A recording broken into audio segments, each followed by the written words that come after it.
And we're back in the Diamond Lane, and currently in Winnipeg, we are sitting at 0 degrees at 4:28 p.m. And I've just welcomed a couple of special guests into the studio. On Saturday night at the Eckhart Grammaté Hall at the University of Winnipeg, Virtuosi will present the Ariel Quartet, formed in 1998 at the Jerusalem Academy Middle School for Music and Dance. Apparently, they used to study for exams together, but since math didn't go so well, they decided to stick to music. You guys are great. They're just already into the studio. 5 years later, the quartet took the first prize in the Franz Schubert and Modern Music competition in Graz, Austria. After a string of competition wins and degrees from the New England Conservatory, they set up residence at the University of Cincinnati College Conservatory of Music in 2012. And since then, they've been learning from and touring with renowned musicians from all over the globe. And now, they're in Winnipeg. Welcome. Thank you for having us. Oh my gosh. Sasha and Gershon. Gershon? Gershon. Say that. Gershon. Excellent. Thank you so much for joining us. We have your two, we are the violinists in the ensemble. Yes. That's correct. And so where are your low strings? Well, unfortunately, many musicians will sort of know especially those who play larger instruments such as the cello, for example, would be familiar with a situation where, it's a cello, we don't have room, or there's no, except in this case, it wasn't actually a seat, it was a problem of a net that was not available, even though it was supposed to be, even though we called in advance to the airline because we know this particular airline, which shall remain nameless. Thank you. Does have issues with these nets. Anyway, they had to be rebooked, and that changed the schedule, and they couldn't be here, unfortunately. Okay, well, we're so sad not to have them here in the studio, but we are so glad to have you here with us, and you will be representing the whole quartet, the two of you today. That's right. So, tell us. Was it really this study group at school that got you guys playing together, or were you assigned to one another? Well, I can say we were assigned to each other. We were about 13 or 14 years old, and we just had a chamber music class at the school. And our teacher put us together probably because we were the same age or because he thought that we would fit, and we started playing together kind of as a fun or something that we had to do. We made a lot of jokes and we didn't take it very seriously until he really gave us pieces to play that we were so excited about. I remember we played Beethoven Quartet Opus 18 number 4, and I thought, wow, this is real music. Yeah. And that's when we started discovering that we can actually rehearse together and work on the music together, and it became a thrill. So, speaking of that, you... as an ensemble, when you're so young, how do you tap into that? Like, how do you tap into the ideas of music making? I mean, were you just in a fine arts high school or junior high or middle school, whatever you want to call it? Was that kind of instilled in you? Did you guys come from musical families? Well, the surroundings was, of course, a very sort of suitable one. This was a kind of a special middle school, high school, somewhat similar to what art school is in the States. I'm not sure how in Canada we have specialized music and arts schools, right. High schools once in a while. And this particular one is just for musicians or dancers. Oh, that's excellent. Dance didn't really work so well, so as math also. Okay. So we obviously were the musicians. And it was in the same building as the conservatory. So we would have our regular school classes in the morning, and then afternoon the music classes, orchestra, chamber music, our individual lessons, and all of that. Awesome. So we were constantly surrounded by people who make music.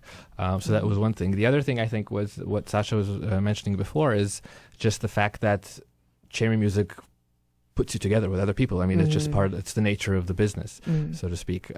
So we found ourselves just being in one room and this boiling pot of ideas suddenly just started coming together. And so I think it was just a natural combination of just us being the right people together, as well as having the right mentor and giving us the right pieces, as Sasha mentioned, sort of the repertoire. This was a big deal because he always one of the things I and we appreciate about him, sort of looking back. Could you speak to our first coach in Israel was Avi Abramovich. He coached another quartet of us, which is another important thing. We had a live example. The Jerusalem Quartet were just a few years older than us. So the first time we heard a string quartet live was hearing them. So that was a huge, that was a big deal and inspiring factor for sure. And then the repertoire, he always tried to give us pieces that were just a little bit too advanced for what we could play at the time. And that gave us a huge amount of motivation and sort of challenging energy to really sort of go for it. And speaking of challenging energies, you are very practiced competitors as an ensemble. Tell us a little bit about this Franz Schubert and modern music competition. Was that your first international competition together? No, it was not the first one. But and just in general, I think competitions is not something that we love, and just in general, somehow competition Really? You don't like that? somehow competition and music, it's not necessarily two things that really go together. I but agree. For us, it was a great, wonderful learning experience to be able to be so focused and prepare such an amount of repertoire. We were still quite young, so. How old were you? Were we 18 or 17? We're just finishing high school, and so for us to prepare 3 full rounds of all types of music and a lot of contemporary music, and something that was literally written a few years before that, it was a huge challenge. We were really thrilled that they loved us and that we got to win the competition, and just this overall experience was really wonderful. Another thing that is great that is happening in these competitions, actually, that you get to meet a lot of wonderful quartets and people who actually later become your colleagues, and we actually maintained a lot of these friendships throughout the years. That part of competitions, I think, should be more lauded. That should be the focus, really. Well, that's for sure. Right? We all get together and we make music for each other. And, it's so hard, that adjudicating element, as soon as you add that. What is more difficult? Like, what is it? How have you coped as such a young ensemble competing in such intense, high-profile competitions? Like, how do you deal with that? It was hard. It was really hard. But I think just being able to adapt to this level of stress, kind of looking back at it, reflecting back, I think it helped us a lot along the way to gain this confidence and knowing that we're able to perform under these circumstances. And that you can trust each other in and those that we circumstances. can trust each other, of course. Yeah. Right. Well, and you guys are a unique quartet. I'm speaking with Sasha and Gershon from the Ariel Quartet, playing tomorrow night at Eckhart Grammatik Hall at the University of Winnipeg. 8 p.m. is the show time. For more info, please visit our website, classic107.com, or go to virtuosi.mb.ca for more info. So, yes, since you guys are such a unique ensemble, you began playing together so young. You've been playing together almost like the better part of 20 years. Like, oh my God. Isn't that strange? So all of us have seen lots of quartets who have gone through the years as, these institutions in classical music and chamber music. And as they grow, sometimes they grow apart, or for whatever reason, one person has to stop playing or one person goes off and does something else. Like, could you guys imagine one of you leaving, and what would you do?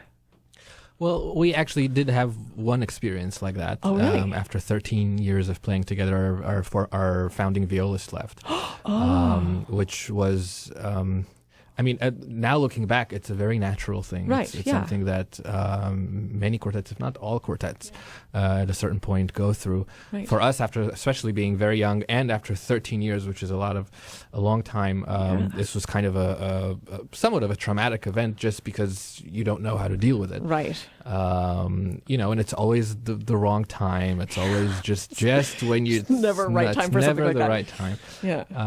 But I think for us it was a wonderful new phase of the quartet. I mean, I loved what we did before, and I certainly wish our former violist the very best. Yeah. But I don't regret for a second. We have a fantastic new member.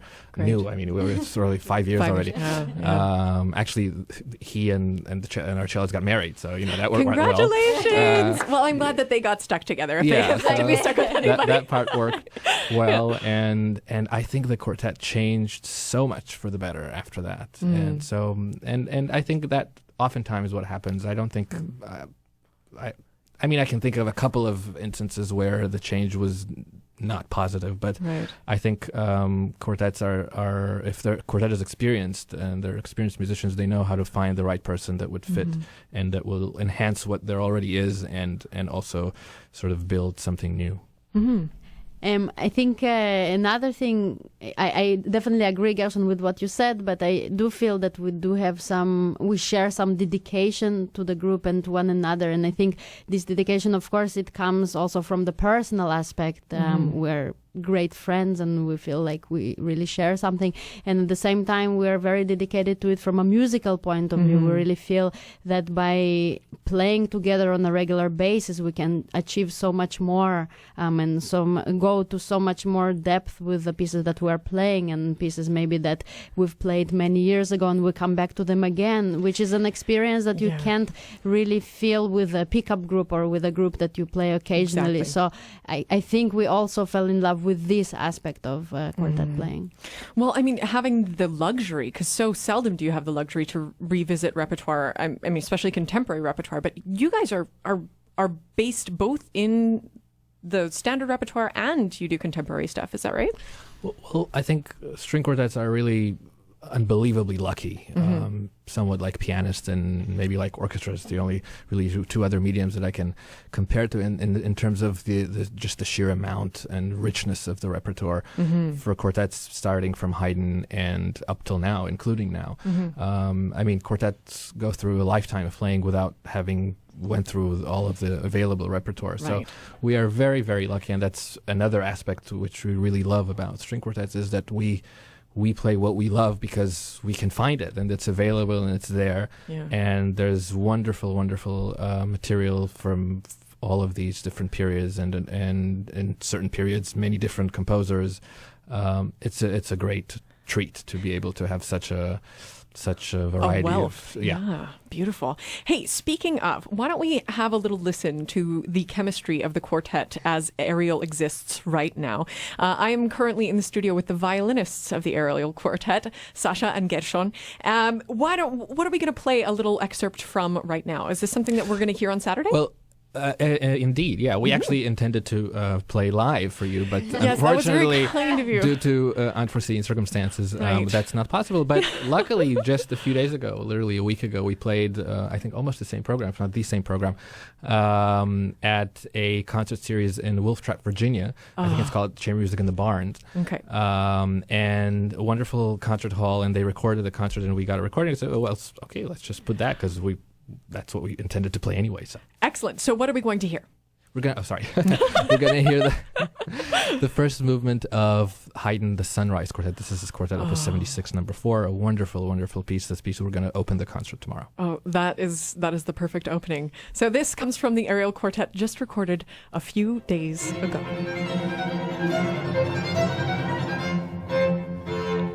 So now it's repeats, so it's up to you if you want to. All right, let's do this. And as the exposition repeats, we will turn it down. We are in the studio right now with the Ariel Quartet performing tomorrow night at Echegaramite Hall at the University of Winnipeg as part of Virtuosi's concert series. Catch them at 8 p.m. Tickets are $39 for adults, $22 for your under 30, and students are $13, which is so exciting. And we have the violinists, Sasha and Gershon, here in the studio. We've been just chatting about their experiences as a quartet, in their bonding, and in their shifts in personnel as well, which was a surprise to me. I didn't know that, which was really exciting. But you have had some really incredible coaches in your journey as a quartet. And I mean, I don't want to make you pick one, but could you share, some of the key coaches in your life or in your lives, in your quartet life? Well, key coaches, for sure, our first mentor, because that's sort of where everything started from. So we mentioned Avi from before. When we moved to the States, our primary coach and mentor was Paul Katz, the cellist, founding cellist of the Cleveland Quartet. Yes. But studying at the New England Conservatory for 6 years with its incredible faculty, we basically got a chance to work with all of these gods, including Martha Katz, Stronging Katz, also from the Cleveland Quartet, Don Weilerstein, also from the Cleveland Quartet. Right. We work with Miriam Fried. We work with Kim Kashkashian. Right. I mean, it's really been a trip. And then also, even before we started studying, it's sort of the way that route of our education started was actually because we arrived in the summer of 2003 to the Perlman music program, the chamber music workshop, where we met some of the faculty that we later on started studying with at the New Conservatory, but of course working with Mr. Perlman as well, and some of the other faculty in the workshop with Mary Peckham, who is running the chamber music workshop. So we've been surrounded for years with unbelievable coaches and mentors. Our last year, right before we started our residency at Cincinnati, we had, well, the last year particularly, but also a few times before, we had the fortune to work with Walter Levine, the first violinist of the La Salle Quartet, which is kind of an older school quartet. And these were really sort of his last teaching years. So we really were lucky to kind of find him on time. Anyone I'm missing? I think it's perfect. Yeah. Yeah, you think you covered your bases? you know. Well, I think kind of it's not by accident that Gershon is mentioning so many people, because first of all, we got a lot of influences, but that also is a little bit the nature of chamber music and of just the school of New England Conservatory. And we learn a lot about collaboration actually from our mentors. It was never one person's way, but we had the opportunity to hear a lot of different voices.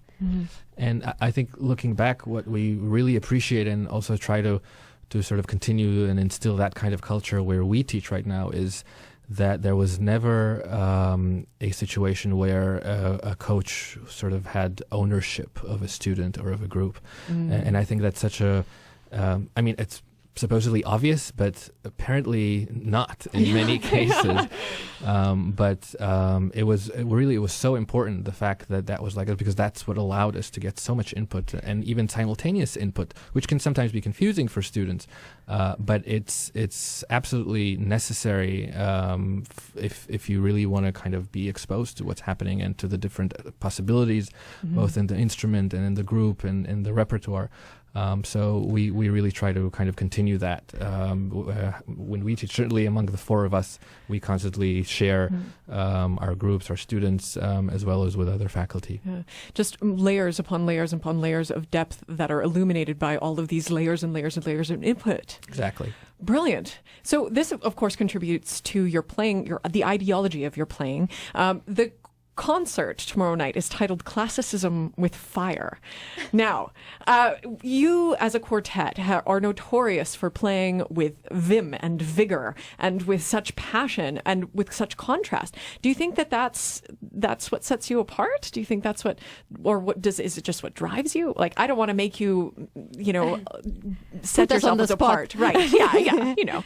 I think it's a little bit of a mentality where we grew up in Israel and our education, but also it's a little bit something that we learned from the Cleveland Quartet, that a quartet is not just something that four voices that kind of melt together into something that you don't know what it is, but it's actually four individuals that are driving it, and four personalities that are distinctly individual. And I think it's very natural for us to give this passion that you're talking about, and this love of music. And we believe that the best collaboration actually happens from four different opinions and not the same one. In a way, we always think about finding kind of a fifth element that is born out of the four. I think that's...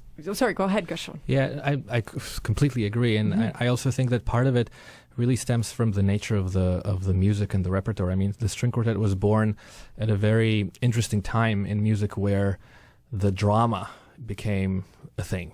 Music became an entertainment value for its dramatic impact. And so really this music, since it started, since it was born, was about drama. It was about and drama is contrast. Drama is conflict and tension and resolution, and so like any other kind of drama. And I think we love this narrative aspect of the repertoire and of music in general. So I think we try to bring that out as much as possible, because this is what's engaging ultimately when you're listening to or experiencing any other kind of drama. Yeah, I would say there is another element that when we come on stage, we really believe that what listener should hear is something that is spontaneous, something that is happens on in the moment. And of course, we put a lot of work into planning and to discussing how things should be. But ultimately, we really try to create the music on the spot. And when you have a program like you do, tell us a little bit about the drama that we'll hear in Saturday night's program. Again, I'm speaking with Sasha and Gershon, violinists of the Ariel Quartet, performing tomorrow night at Eckergrammate Hall as part of Virtuosi's concert series. So we have Haydn Sunrise Quartet, Opus 76, number 4, Beethoven 11th Quartet, Opus 95 in F minor, and also Brahms Quartet in A minor, which is a moment for me in my music development too. So tell us why you chose this program. Oh, there's so many reasons. That's great. Well, share them with us. We would love to hear. The first obvious one is I guess what I mentioned before. We make a point of playing music we absolutely love. After that, it becomes a matter of programming, a matter of what is the time of season, what's going on around it. Is there a repertoire that we need to kind of get more experience with? Although all three of these pieces we had plenty of experience, so that wasn't maybe a particular aspect of the decision. Now we have another programming consideration where Sasha and I, since we started the quartet, we always switch between the violins. We didn't. That's awesome. Well, it was you never see that. That's so great. Well, you see that more and more today, I think. Oh, good. But even when we started, I think you didn't really see that. But we were 13, so we didn't see anything. That's so awesome. So for us, it was just a matter of well, we both play this instrument, so what's the big deal? So refreshing. And in fact, actually, I don't remember. You remember? I don't remember anything. That our first coach was actually a little bit annoyed that we decided without consulting with him that I forget which order it was, who started and who took the next piece to switch to first violin. But for us, it was a very important thing from the very beginning, because it allows an entirely different perspective of the quartet, and it's not just a different part, it's a different role in the group, it's a different function. And to be able to do both is something that I think both of us feel enriches the way that we play first or second violin. So as we program today, we also try to always have, it doesn't always work, but mostly we try to have a switch in the middle. So, for example, tomorrow's concert, I will be playing the first half in the first violin chair, and in the second half in the second violin chair. So that's part of the consideration. Well, I think regarding specifically the program tomorrow, what is interesting about it is that the three pieces we are playing are masterpieces, without a doubt, but also they are very mature works of each composer that is so important in the string quartet literature. So the Haydn Quartet, it's one of his, it's basically his last big opus of quartets, a beautiful, wonderful work, very joyful, very inspired, and the Beethoven is unique in a completely different way. It's from his middle period, and surprisingly, it's his shortest quartet. Typically, his middle quartets tend to be longer and very virtuosic, and this is a very dramatic and condensed version of everything he was doing until then, and that brings a tremendous intensity to the piece, plus the choice of the F minor that is so dark and so intense. And of course, the Brahms, it also has a very special place in our hearts. It's a piece that we spent many years with, and it's beautiful to listen to, and it's really Brahms at his best. It's very sophisticated, it's extremely beautiful. Well, I am sure our audiences will be very happy to get to witness this tomorrow night at Eckhart Grammaté Hall, 8 p.m. Catch the Ariel Quartet. Thank you, Gershon and Sasha, for coming and joining us. It is such a pleasure. For those of you who need tickets, www.virtuosi.mb.ca. You can call their box office 204-786-9000. Tickets $39 for adults, under 30, 22, and students 13, but you have to make sure you bring your student card. Otherwise, Anyway, it's been such a pleasure to have you two. I cannot wait to hear it. Thank you for having us. Thank you so much. We're going to play you out on something else from the program. I think it's maybe going to be the last movement of Beethoven, perhaps. We'll see what happens. Okay, let's do this. It's such a pleasure. Thank you again for joining us.